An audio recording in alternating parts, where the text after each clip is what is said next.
Zach Rankine's fate hangs in the balance. No verdict yet as community debate intensifies and the footy world ponders appropriate penalty. The end of the road approaches for Ken Hinckley in a succession plan that seems to have worn everyone down at Port Adelaide. And our players nursing their injuries. Zach Merrett has his heart set on Thursday night. Lachie Neale will hold until finals.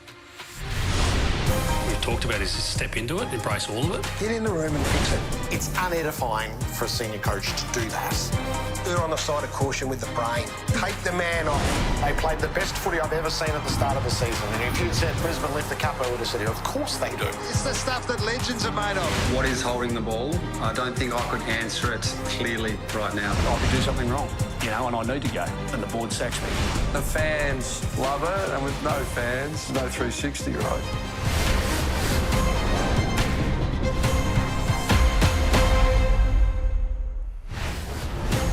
We're riding the wave of euphoria, Gaz. We've got our NAS merchandise. It's arrived. Get us on it. This is what happens. This is how quickly you turn it around, Jared.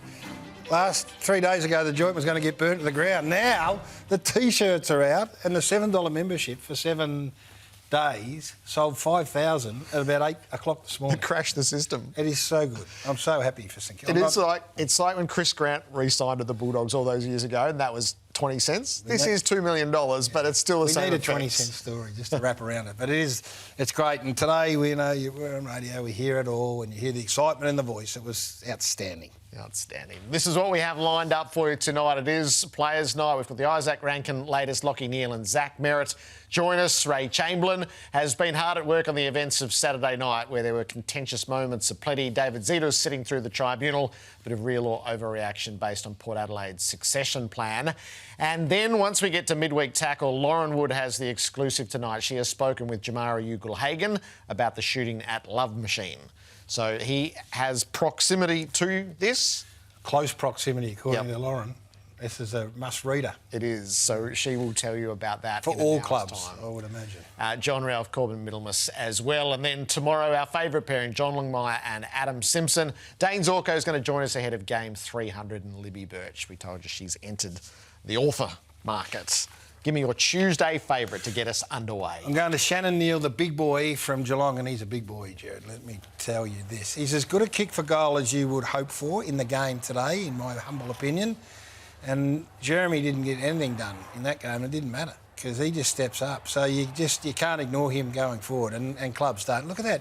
He's a pure striker of the ball.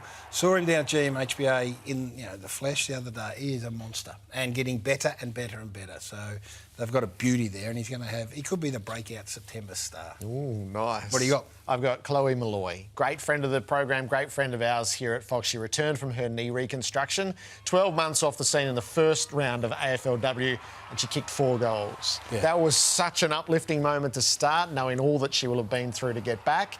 And then she re-established her excellence. She is one of the stars of this competition. She's one of the household names. It was poorer last year without her, and we were instantly richer for her re-arrival. And what a great relief too when you're coming back from an ACL, just to remind yourself that, it's still there. And remind the rest of the footy world, by the way, but you've got to convince yourself, and she's done that, so well done to Chloe, it's great.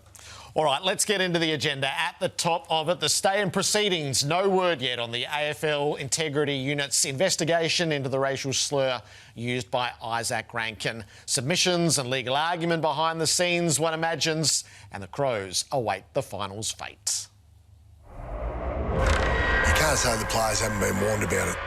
I've got no sympathy for him. Rankine would be beside himself.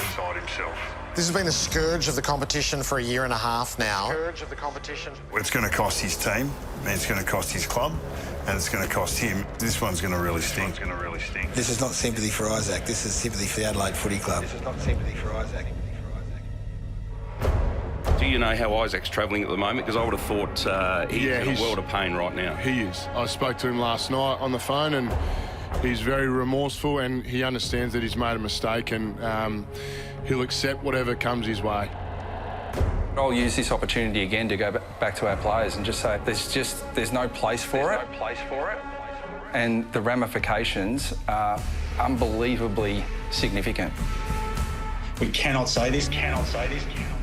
But it's probably the penalty to me that I have a little bit of an issue with. I'm not sure what you guys think, but it's a significant penalty. What's a fair penalty for things like this? As we know, to get 4 or 5 weeks for a physical indiscretion, geez, you'd want to knock someone in the next week to get 5 weeks, wouldn't you? So it's a big number of weeks in terms of the on-field suspensions, but whether a big fine and a few less weeks is it reasonable? We can have a player that belts a guy in the jaw and we'll get, maybe 5 weeks sort of thing, and then we use a term, which once again, I don't condone the behaviour. It's a term that should never be used on the football field, we understand, but I think we painted ourselves in a corner with regard to the penalty and the length of penalty to start.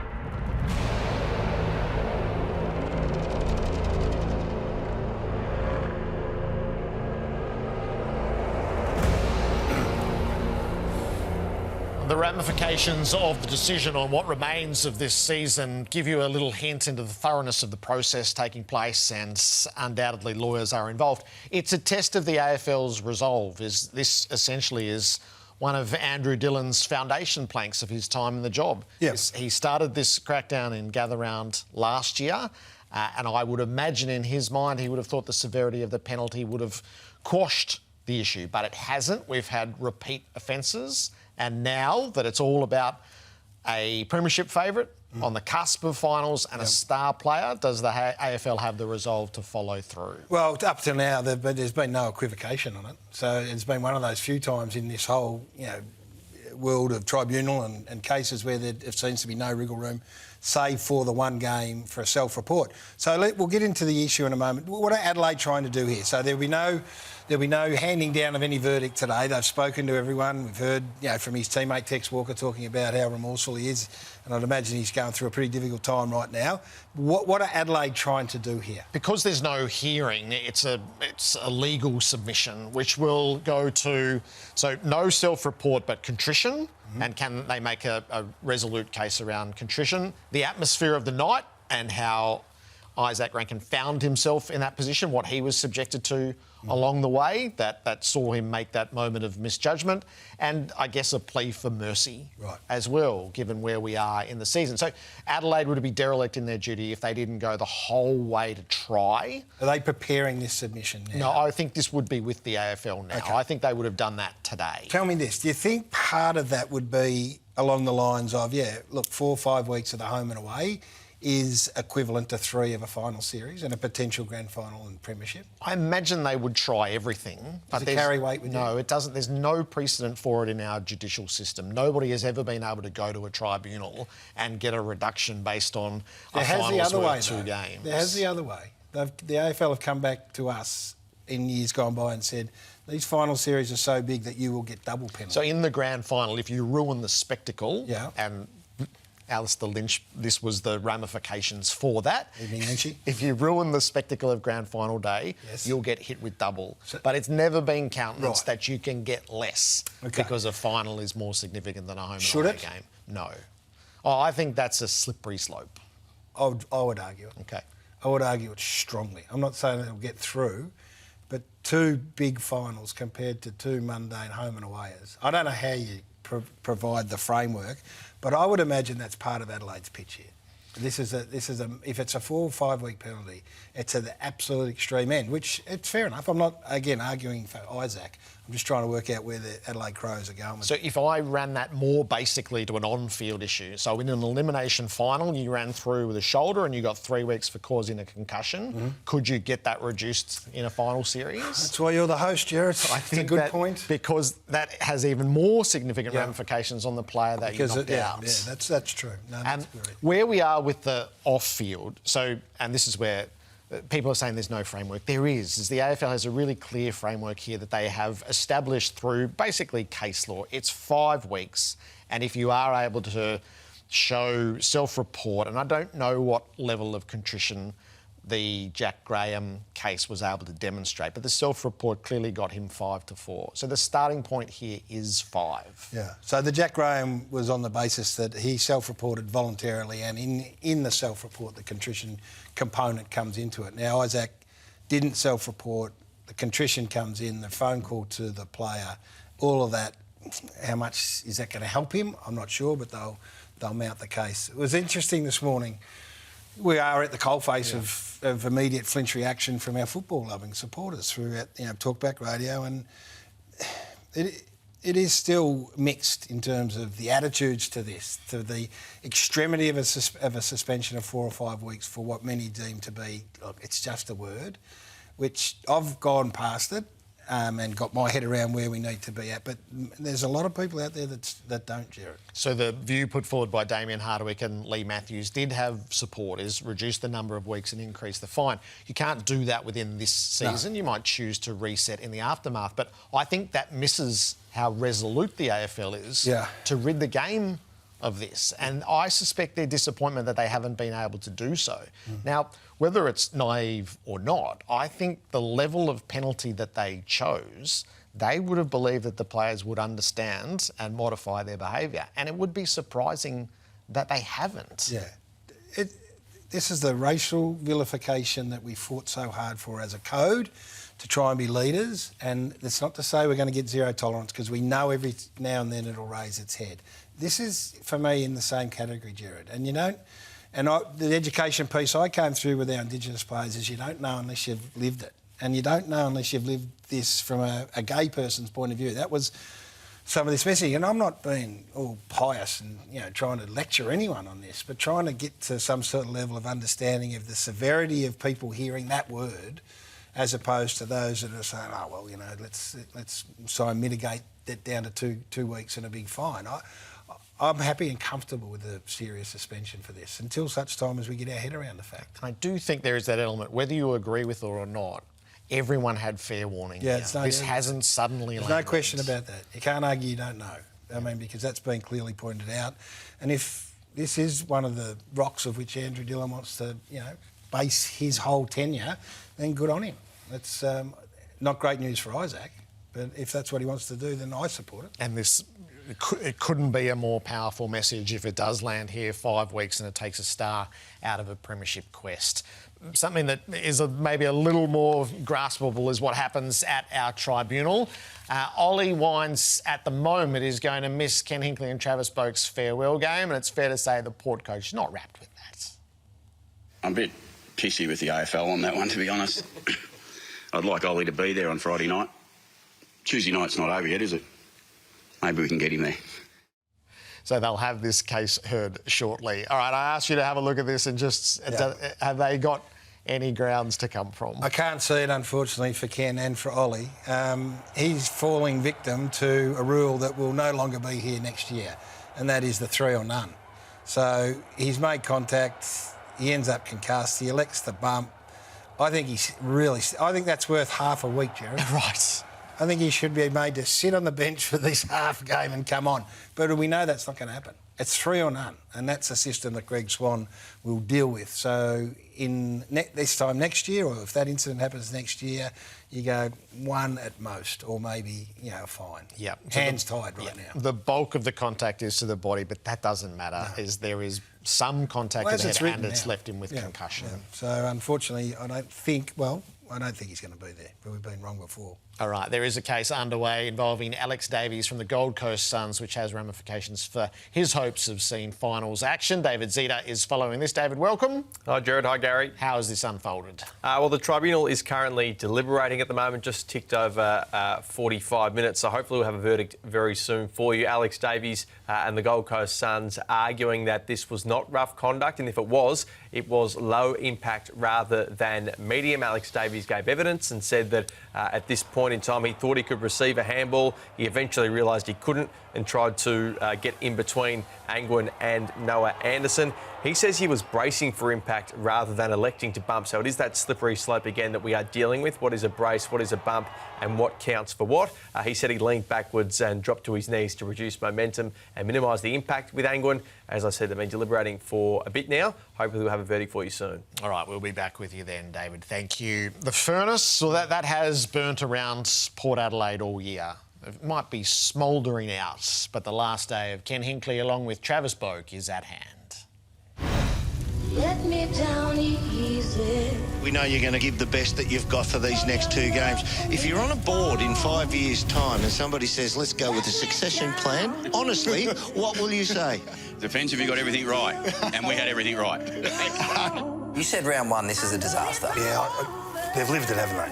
Oh, I think there'll be no more relieved man next weekend than Ken Hinckley. Glad it's here. I'm sick of the. Be honest, I'm sick of the wait. It's been a bit of a battle to get to the end. He admitted how tiring and exhausting this year had been. So he's done a great job, but gee, emotionally, it's been really draining. Sick of it all means that it's been a pretty challenging year when it comes to lots of things, and there's every second question coming up about it. I find it a little unfair. I wake up on Saturday morning, I'm not the coach of Port Adelaide anymore. It's been a long time, so that'll be interesting. But yeah, overall, I'm pretty relieved that this chapter is coming to an end, because I think it's absolutely the right time for it to come to an end, and that's when you know it's okay. It was almost perfect, wasn't it? You've been here for long enough now. It's just something you feel. Yeah, that's what you've got to be mindful of. Where am I useful? That will be the balance. Fighting through it for too long versus keeping it. But one more might have been okay too. I miss the players. You miss the footy club, day to day. I woke up every morning for 13 years and drove here, so I'll miss that. And I've been lucky. It's such a great job with what you do. You know, you turn up and watch footy. You know, it's not all that bad. There's some parts of it that are pretty average, but I'll just miss being here. That's real. All good. Thank you. Thanks, all.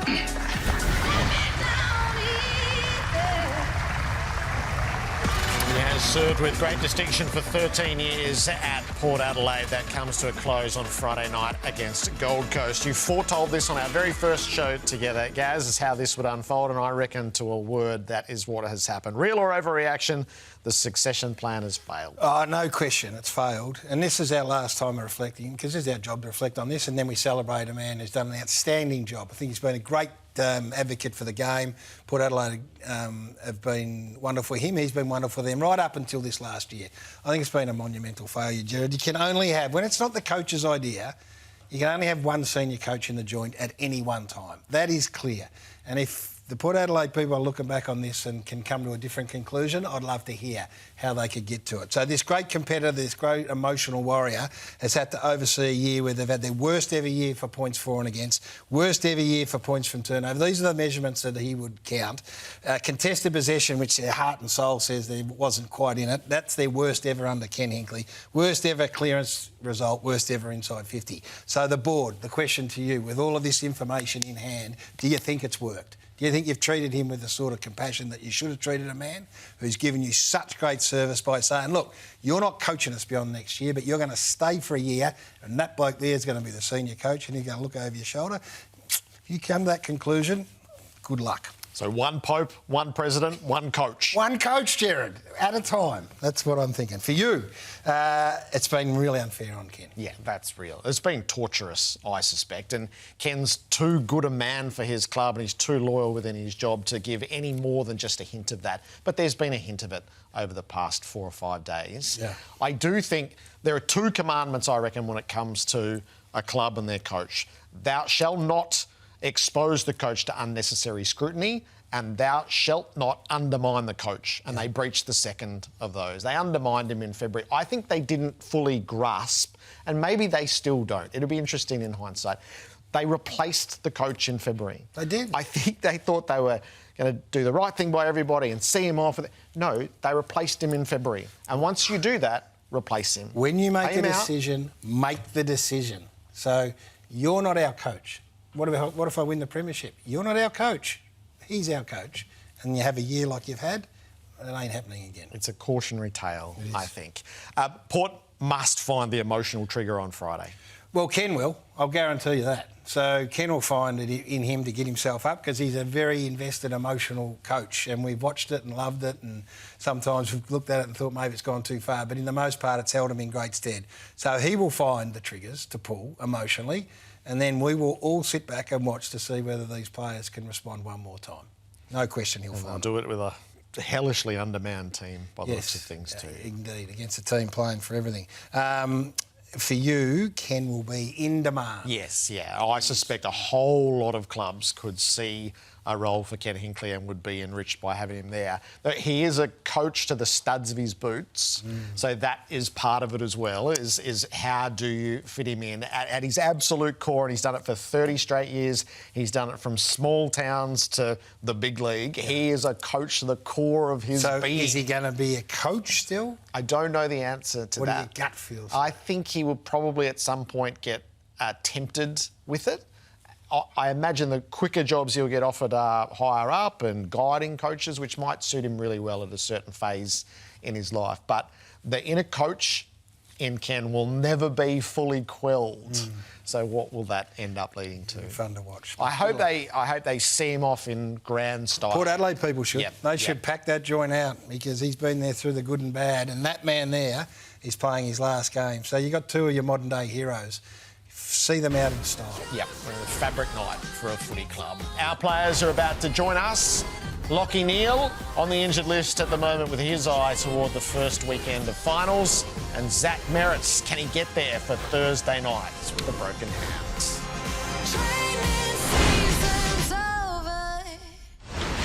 The Turning Point, brought to you by Ashley and Martin. That Ashley and Martin turning point for the Bombers when a kid from Cobden arrived in 2014 wearing number 27. He became an instant favourite.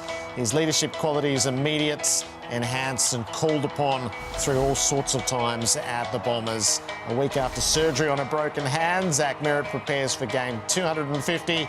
It'll be against an old foe in Carlton, guaranteed to be a big stage at the MCG on Thursday night. Our players, thanks to video messaging platform Swish, surprised Dad with a personalised video this Father's Day. He's brought the 250 wine, so he's a competitor in the wine market, Gaz. Happy to share the market with him.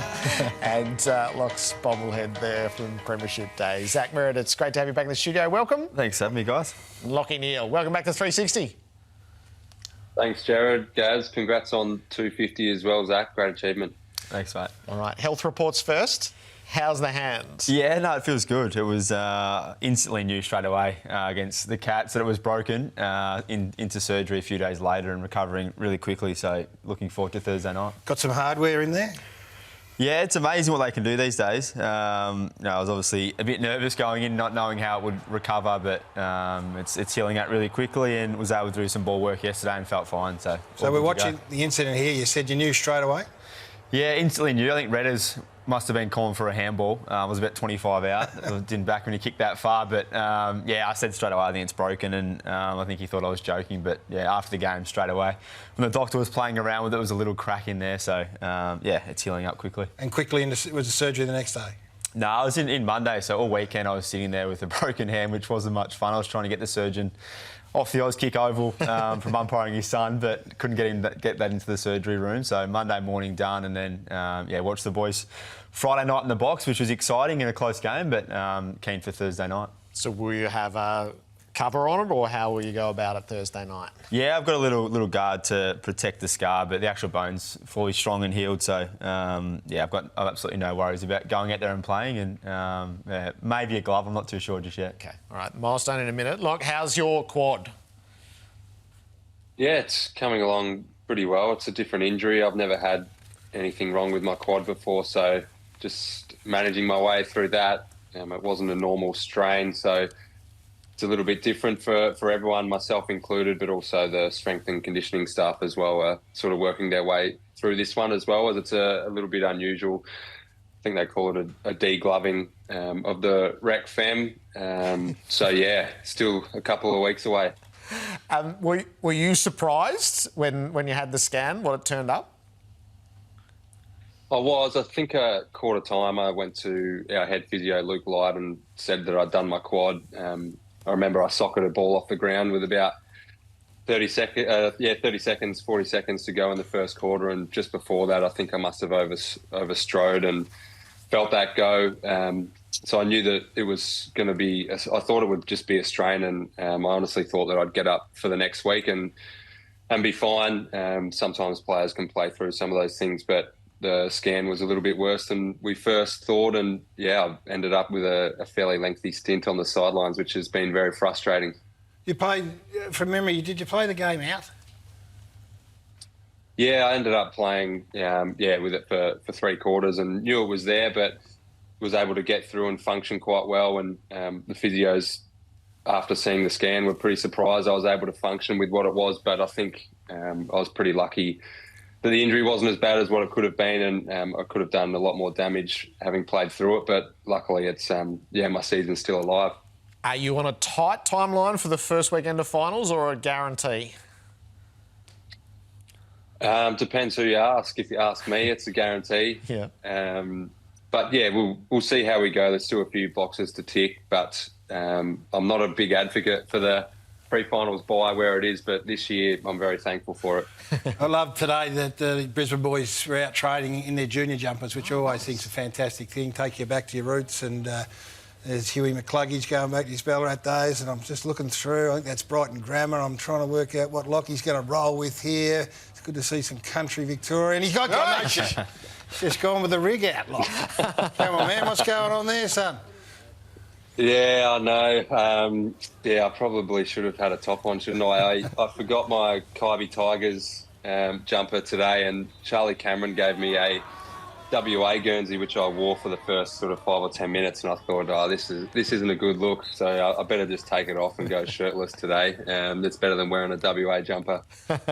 Well, he didn't look to be in a hurry to put a jumper on, nor should he. You've got it flaunted, guys. With that rig, I wouldn't be rushing to put one on. 250 games, Zach. What does this milestone mean to you?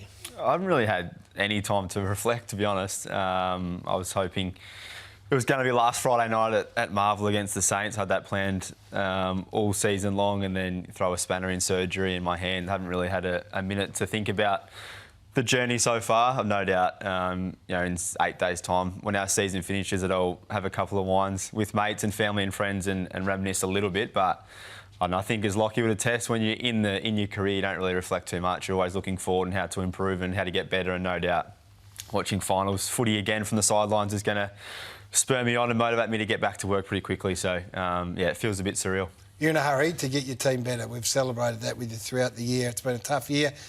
Strangely, having not won for however many weeks, I'm not sure what it is. 11. There appears to be a genuine optimism about what your club is capable of doing. Are you sensing that yourself? Yeah, it was actually good and bad watching from the box. Clearly frustrating. I'd rather be out there and try and get the boys over the line. But to be able to see a lot of the stuff the coaches have been talking about and praising, see it live from the coaches' box, it's a very easy game up there. But to see guys like Clark and Roberts and Ewan, some of those younger players, the things that they're doing have been really exciting. And to see it live Friday night, a lot of off-ball stuff that they're doing is really high quality. And I think Geelong last week, I thought we fought really hard down there. They're a very good outfit down there, and we competed well. No doubt there's been moments we've been poor, but I think overall there is a lot of optimism. Guys are super excited coming into training. 15 debutants is crazy, but those kids are coming on really good with their attitude. Their dedication to training is phenomenal, and no doubt next year when we get those boys back from injury, there's going to be some seriously competitive spots come round one. You reached 250 before you turned 30, so that speaks of endurance you've only rarely missed. Do you feel like you've lived a lot so far in your career?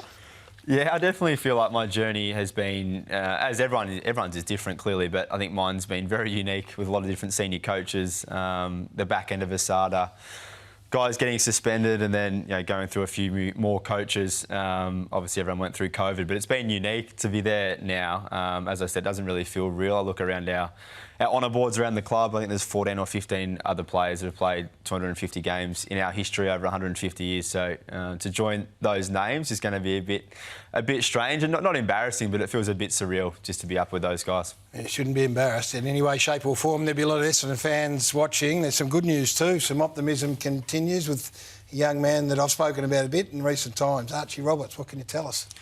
Yeah, from day one, to be honest, we were really excited. I think he slipped in the draft for whatever reasons. Matthew Loeb was coaching him down at Haileybury, and I gave him a call the next day to ask him, to give me some feedback or some advice how to deal with Archie, and he said he'll respond extremely well if you're stern and give him a good guidance for what to do to be a great player, and he's followed that to a T. He's first into training every day, works hard, great attitude.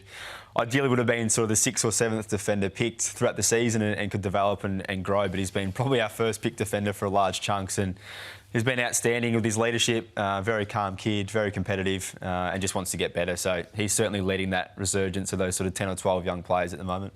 And he's committed, by the sound of things. It's awesome, yeah. Some great news tonight with him extending for 2 years. No doubt fans will be extremely excited by that, and also Jaden Ewan extending by a year as well. He's been super competitive, playing on Tom Papley, Tyson Stengel and then Jack Higgins in your first 3 games. Doesn't get much harder in a team that's conceding inside 50s, and he's a super competitive kid that loves the challenge, and he was filthy the other night giving up a couple of goals to Jack. I said, these good players are going to kick goals, mate. It's not your fault, but the love and the care and the genuine competitiveness to stand up for the club and play for the jump, and for those 2 guys in particular, it's great to see them commit.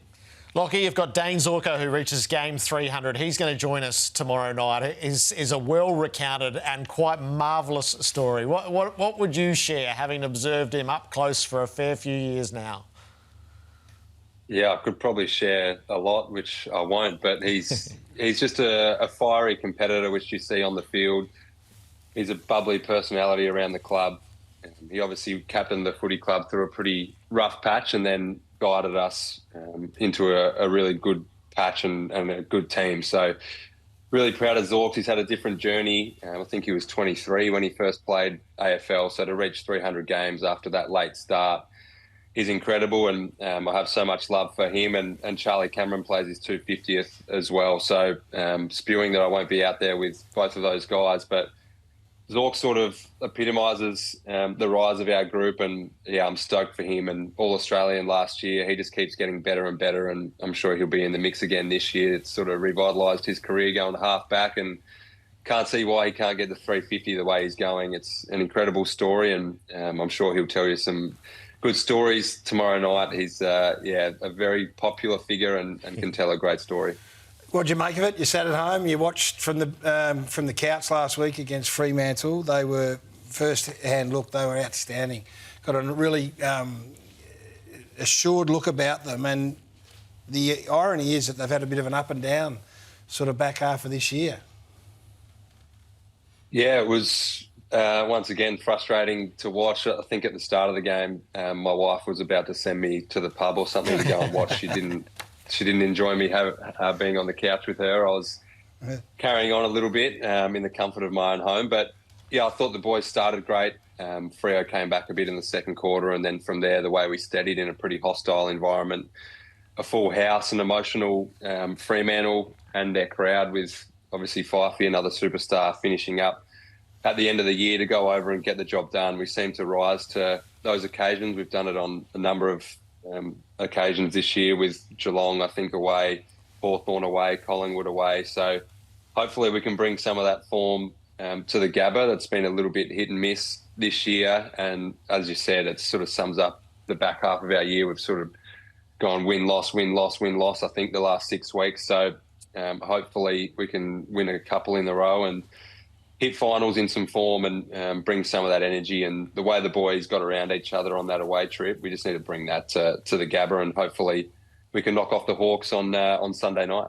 The player issue of the day, and you're both leaders within our industry, is the distasteful homophobic slur. I was curious, Lachie, so this is, we've had 4 at AFL level and 2 at VFL level since this began in Gather Round last year. Is the player cohort slow to learn this lesson? Yeah, I think it's pretty slow. Usually the players are pretty quick to pick up on these things and learn from it and get better. And as an industry, clearly we've still got to get a bit better at that. And, we've been too slow to learn and grow and develop, I suppose, as people. So there's no room in our game for any sort of slurs. And I think as players we know that. Obviously, there's heat of the moment stuff, but it's pretty obvious that you can't touch on anything like that. So, hopefully it's the last time it happens. Who knows if it is, but, obviously no room in the game for it. This is going to hammer home the gravity of it, do we think? Yeah, I think when finals are around the corner, and the spotlight is even more so put on it. Not that it hasn't been those other 5 incidences, but I think definitely being front of mind now. Guys know the expectation that we have as players. I think Brad, talked to last night. We had an incident internally that put a spotlight on it for us and was allowed to educate before the fact or before anything actually happened more seriously. So, I've got no doubt every club is educating as much as they can, and hopefully, unfortunately, but through suspensions, we'll need a change in behaviour, and no doubt it will. Jacko, tell us about the wine. Where can you get it? How much is it? And is it a good drop? Yeah, it's a beautiful drop. It's through a good friend, Hooker Wines, over in the Swan River. Nice. A Shiraz 24, so 250, one for each game I've played. I look forward to enjoying a few with some family and friends in a couple of weeks' time. But yeah, just through the Hooker Wines website. And it might be the last time, I'm not sure. Had we have Zach through the finals or not? We'll try. Who's the best in it so far?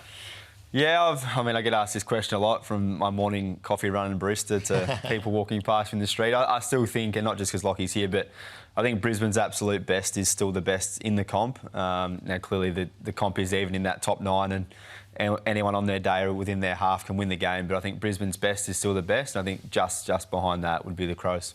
All right, good luck Thursday night. Thank you. Well done. Lachie, good luck. We'll see you first week of finals. Thank you, guys. Appreciate it, and go well, Zach. Thanks, mate. Lachie Neale and Zach Merrett with us. Bit of Razor's Edge next. It was a contentious night on Saturday with many an incident. Yes. We're going to get those unpacked. You need to calm down. We don't talk to one another like that. Ray Chamberlain, see you next Tuesday. Miller down the line. Advantage Adelaide. Over the boundary, 57. Oh, you can't do that. It's a free kick. You cannot do that, Riley. That should be a free kick against. Wow. You get away with one. I was looking down the other end of the ground. He towed it away afterwards. And it is deliberate. That is deliberate. That is a free kick. That's a free kick all day long. Has to be a free kick. Exactly what he was complaining about at that end of the Hawthorn game. Can't do that. Ray Chamberlain, welcome. Good evening, gents. How are we? Luckily, we know someone who can tell us. I hope you're going to tell us, because we're going to have an almighty blue if you don't. Tell us. Yeah, so I heard words such as time wasting, of which there are laws in the laws of Australian rules football, but there is a specific free kick that relates to this very example. So when the ball goes out of bounds, the responsibility of the player is to either leave the ball alone, or if you're in possession of the ball, you hand it to the boundary umpire or put it down on the ground. So this action here would warrant a free kick being paid. So why? Tell us why they wouldn't have paid it. It's not like it's one of those ones where they're in the wrong position. No, I suspect that there's something that's distracted them. So I don't hear the umpire communication, but it's right at the death of the game, and I don't think it's got anything to do with what happened. I think it's what they've switched some positioning. And I think their mind's gone to balls out of bounds, commentary happens between one another, and they've just missed it. All of them. Well, so they'll be talking to one another. If you have a look at the fellow who's closest, Gary, he's actually looking at the umpire, his teammate, and then he picks the ball up. So, yeah, it's a missed free kick, no doubt. And I want to run a different theory past you. What if he went to toe it up and got it all wrong and said to the umpire, that was to the umpire? I think he had 2 goes over the boundary line. He knocked it the first time with his hand, and then he kicked it the second time with his foot. Jared, you pay a free kick. If he gets away with that, Jared, every single bloke's going, trying to tow it to you. Do you get one away with one earlier in the game as well? Yeah, so I found Riley, he was wound up. You know, it's a big occasion over there, you know, record crowd and whatever. But I think there was a situation where there was a free kick paid to Maynard, and the umpire, here it is here actually. And you can hear the communication. And so you go, why doesn't he pay a 50-metre penalty there? And I suspect why is because Darcy Cameron, who is a very smart player, I go back to when they played Geelong at the death, took his hand off Blitzarves, received the holding the ball free kick, not a ball-up pin. He knows what's going on. And he's saying to Riley, give it here, give it here. So I think the umpire's gone, I'm not going to reward that behaviour. But he was on thin ice, and then right on quarter time he conceded a 50. So I think the big beard was wound up. All right, I was curious, so when does a throw-in get recalled? The throw-in that led to the Peatling goal looked like one of those ones to my eye that go, nah, that just didn't make it, go again. Yeah, I think if we'll unpack this with the lab, which we've done some work, and you can see where they're set up, they're very deep. Our boundary umpire's requirement is to throw the ball to land at 18 metres, which might sound like a random number, but that's the number that they've been given. You'll see that the rucks are set up, and they can set up where they like, but they're about 35 metres away from where the boundary umpire is, Jared. Yep. And when this ball gets thrown in, we'll have a little look at the measurement that the lab's whipped up to see where it lands. Now, you go, oh, that's drastically short. It lands at 17.5 metres. Okay. Now, the only time a field umpire will recall a throw is if it is incredibly short or sideways in direction and the rucks are unable to contest it. So this here at 17.5 metres is right on the landing zone. The rucks are allowed to set up where they want, but then they've got to adjust accordingly. So well done them. Yep, well, and you know, great job to the umpires in that instance, and the boundary umpire's got 2 more bicep reps this week to make sure he gets the other half a metre, Gary. No, that's unarguable, inarguable. We know 18 metres, I like that. Yes, we come away with something. All right, the crow throw. Yeah. So, look, these are free kicks. There's no disputing that. And so I think what it comes down to is a couple of things to go, well, how might you miss this? I listened to the commentary, Gary, and it was at Dan Curtin. He sort of chunked one into the middle, into the corridor, and it's like he didn't mean it to go there. No. And then what happens is, as a result of that kick, the Collingwood zone and their structure's out of play. You get free transition through the middle of the ground and a goal results. Well, the umpires' structures are also impacted by that ball movement. And if we look at the line of sight, and I know they've got the lab have sorted it out here, the umpire's looking directly, you can see him at the bottom of the screen there, and when they roll that back, that replay, he's got the back of Ben Keys directly looking at him. So he can't see those hands, right? The other umpires have tried to adjust from that transition through the middle of the ground. They haven't been able to get outside play. With the Keane one, it's very similar. You've got the bottom of the screen, you've got your outside play, as all the coaches are begging them to do. Well, he's looking at Keane's back, and the umpire is inside the field of play. He's got 2 players directly in his line of sight. What's interesting, I think, is that you've got a boundary umpire there staring at it, and in the other one, in the goal square, you've got a goal umpire who's staring at it. But in about 2007, and don't pin me on the date, but it was around that time, it was about 3 years into my career, we had a summer where we gave whistles to all umpires and an opportunity to pay free kicks. It was a lukewarm response, Gary, and we shelved that after 12 months. I'm going to let you off, you and your brethren. I'm going to let you off on the keys. That's absolutely explainable. No, you're not getting off on the other one. There's 4 umpires. He's done that in open play, and that you've got to be in a position to call that. Yep, and as we rolled it back, and I'll email it through to you, obviously... I saw it. But you can't be everywhere for everything. Well, we've got 4 of you. You've got to be better than that. Yes, and it's 180 metres long and about 100 metres wide, Gary. It's a throw in open play that 4 of you didn't get picked up. Did you see where they were standing? I don't care where they're standing. Well, you need to, because it matters. I'm not talking about this one. I know this one. I appreciate that. You can't have a game of footy. All right, we get that. I understand that. So that one's fine. We get a tick off there. 100%, I'm letting you off on that. I appreciate that. How this one can't get picked up, like that, come on. Come on. We can't have a game umpired by 4 people where that is not picked up. I'm sorry. OK, well, I'll show you the 4 umpire system. I don't care where they are. Yeah, that's all right. I'm sorry. You've got 4 of them and the bloke is throwing it out with no one around him. Adjusted to get it.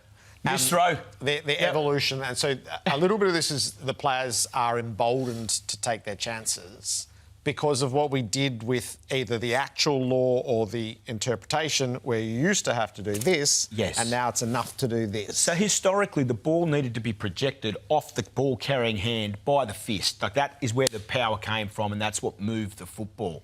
And the rule, I've got it written here, it says, what is a handball? So the definition of it by the laws of the game. The act of holding the ball in one hand and disposing of it by hitting it with a clenched fist of the other hand.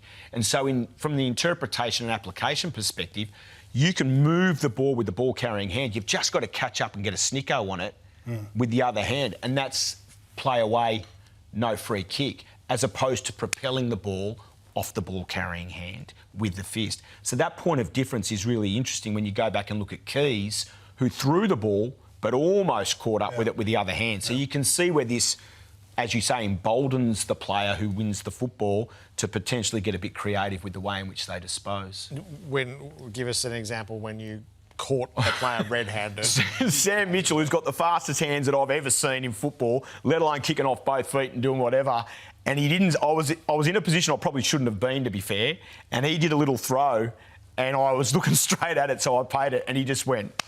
That was the best. I mean, I'm getting away with that for years. Not that night. Acknowledgement from the master. Last one, insufficient intent. This was a weird one because no one seemed quite clear whose boot it came off. Yeah, we look at this here and it comes out forcefully directly towards the line. So, obviously, the umpire who comes in turns. I assume someone from his team has said, pay insufficient intent. But now we have confusion because it's like, whose foot did this actually come off? And, Jared, if it deflects off another toe, it can't be paid as insufficient intent if another player's touched it. And if we look here, I can't tell you whether it's steel into hinge or just off hinge. And so my question and my curiosity would be, did we ever consider just throwing it in? Yeah. And if we didn't, why not? Because we're becoming obsessed with, by stealth, introducing last touch out of bounds. Indeed. Don't do that. Just throw the ball in until they change the rule. Agreed. Ray, thank you. Thanks, guys. Razor's Edge. Tomorrow night, Simo and Horse, together they make us smarter every week. Premiership teammates, coaches who have tasted the ultimate this time of year as the stakes rise. We are in great hands. Adam Simpson and John Longmire tomorrow.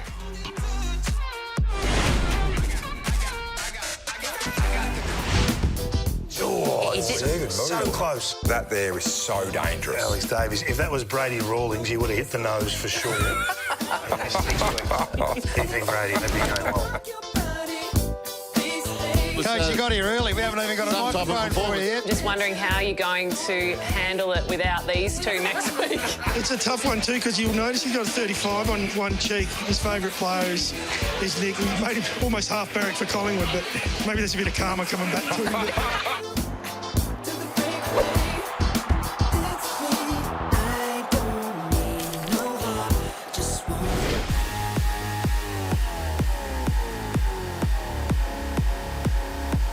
To have your dimmer on a very special day, I believe, too, a birthday, and we don't forget birthdays here at Fox Footy, and we put this together for you just as a tribute to just an incident we've had over the journey that we've own up to, so happy birthday to you. He's put the jacket on after swapping the jumper with Cozzy Pickens.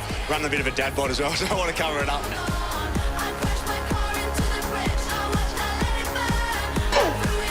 Do you get fined for that? No, probably won't. Oh, wouldn't surprise me, Brad, to be honest. All